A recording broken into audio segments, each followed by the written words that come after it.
खूनी जंगल, रात का वक्त था और आसमान में घने बादल छाए हुए थे। मूसलाधार बारिश हो रही थी जिससे पूरा वातावरण डरावना लग रहा था। राज और उसके दोस्त एक घने जंगल में फंसे हुए थे। उनकी गाड़ी खराब हो गई थी और मोबाइल के नेटवर्क भी नहीं मिल रहे थे। आसपास अंधेरा था, सिवाय एक पुराने टूटे हुए कुटीर के जिसकी खिड़की में एक हल्की रोशनी चमक रही थी। हमें वहां चलकर मदद मांगनी चाहिए, राज ने कहा। तुम पागल हो क्या? ये जगह बिल्कुल ठीक नहीं लग रही, रमन ने जवाब दिया। उसकी आवाज़ में डर साफ झलक रहा था। लेकिन राज ने उनकी बातें नहीं सुनी और कुटीर की ओर चल पड़ा। बाकी दोस्त मजबूर होकर उसके पीछे चल दिए। कुटीर के पास पहुंचकर उन्होंने दरवाज़ा खटखटाया, लेकिन कोई जवाब नहीं आया। आखिरकार राज ने दरवाज़ा खोल दिया। कुटीर अंदर से और भी अजीब और डरावनी थी। दीवारों पर किसी अनजानी भाषा में खून से लिखे शब्द थे। चारों ओर घने धुएं की बू और सड़ने की बदबू थी। अचानक ही एक बूढ़ा आदमी उनके सामने प्रकट हुआ। उसकी आंखें गहरी और खाली थीं, जैसे वो इंसान न होकर एक मृत शरीर हो। बूढ़ा आदमी हल्के से मुस्कुराया और बोला, तुम्हें यहाँ नहीं आना चाहिए था। राज ने घबराते हुए कहा, हमारी गाड़ी खराब हो गई है, क्या आप हमारी मदद कर सकते हैं? बूढ़े आदमी ने बिना कुछ कहे अपने हाथ में एक पुराना जंग लगा हुआ खंजर निकाला और उसे उनके सामने हवा में लहराते हुए बोला, ये जंगल तुम्हारा आखिरी ठिकाना हो सकता है, अगर तुमने यहाँ भी गलती की तो। सबके चेहरे पर डर के पसीने की बूंदें उभर आई।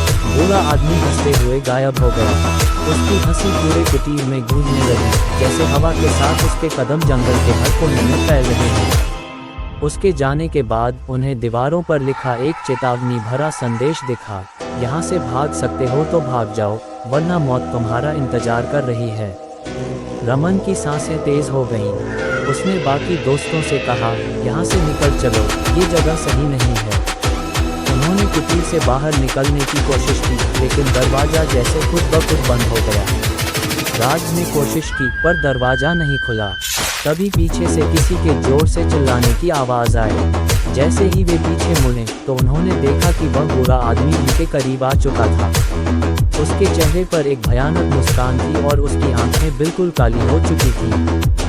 बूढ़ा आदमी चिल्लाया, तुम यहाँ से बचकर नहीं जा सकते, ये जंगल आत्माओं का ठिकाना है और तुमने उन्हें छेड़ा है।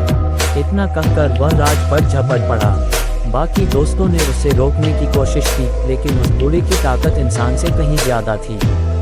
राज ने दर्द से चीखते हुए उसकी पकड़ से छूटने की कोशिश की, लेकिन असफल रहा। बूढ़ा आदमी उसे अपनी ओर खींचता रहा और अचानक खंजर से वार कर दिया। उस वार से खून की धार फूट पड़ी। राज की आंखें खुली की खुली रह गईं। बाकी दोस्त डर से स्तब्ध थे। फिर बूढ़े ने रमन की ओर देखा और बोला, तुम सबका यही हश्र होगा।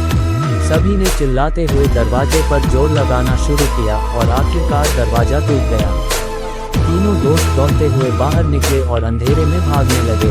उन्हें पीछे से बूढ़े की भयानक हंसी और राज की चीखें सुनाई दे रही थीं। जैसे जैसे वे दूर भागे, जंगल की परछाइयां उनके पीछे आती रहीं। हर पेड़ के पीछे, हर झाड़ी में ऐसा लग रहा था कि कुछ छुपा है और उनका पीछा कर रहा है। आखिरकार उन्हें जंगल के बाहर की सड़क दिखाई दी। उन्होंने पीछे मुड़कर देखा तो अंधेरे में बूढ़े आदमी का चेहरा झलकता दिखा। उसकी हंसी अब भी जंगल में गूंज रही थी। वे बिना रुके भागते रहे, उनकी सांसें थम नहीं रही थीं। कई साल बीत गए, लेकिन उस रात का खौफ उनके मन में हमेशा के लिए बस गया। आज भी जब वे उस जंगल के बारे में सोचते हैं तो उन्हें उस बूढ़े आदमी की भयानक आंखें याद आती हैं। उस दिन के बाद न तो किसी ने उस बूढ़े को देखा, न ही राज को, और उस जंगल में आज भी हर रात चीखें सुनाई देती हैं।